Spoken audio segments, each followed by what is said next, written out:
I mean, I can't even remember how many times I've heard one person claiming to be a believer telling another believer who was pressing into God in Christ in holiness and righteousness, saying, "Well, you're not Jesus," and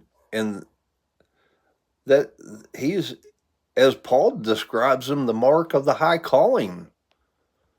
You know, we got to understand just because we're not made perfect, Paul is talking about the flesh, the vile body, he calls it. You know, just because we're still walking around in it. The faith is in water baptism, it's put to death. And we put it off and we put on Christ. This is the faith. This is why Paul is saying in Romans chapter 1, verse 16 and 17 that the the righteousness of God that is in the gospel of Jesus Christ, the power of God to deliver and heal us from sin's wound that was sown into our flesh by the first man Adam, as he describes in Romans 7:14.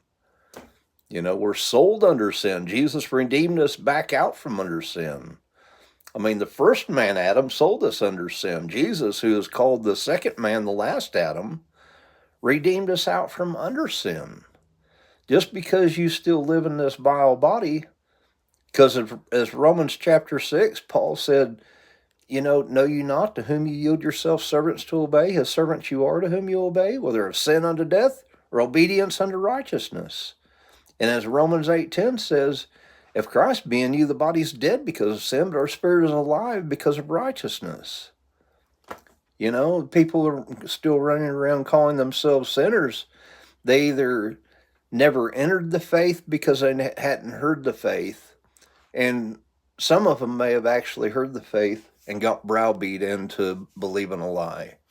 And we're saved by faith. So if you believed a lie, I mean, you're still dead in your sin. You're not going to heaven. I mean, we're saved by faith. We're not saved by works. All these people running around calling themselves sinners are trying to become righteous. God made us righteous. You know, we're not made righteous because we do righteousness. We do righteousness because God made us righteous. This is what Paul is describing in 2 Corinthians chapter 13, verse 7 and 8.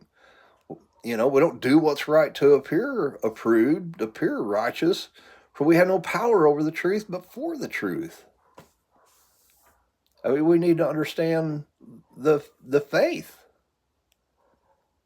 and enter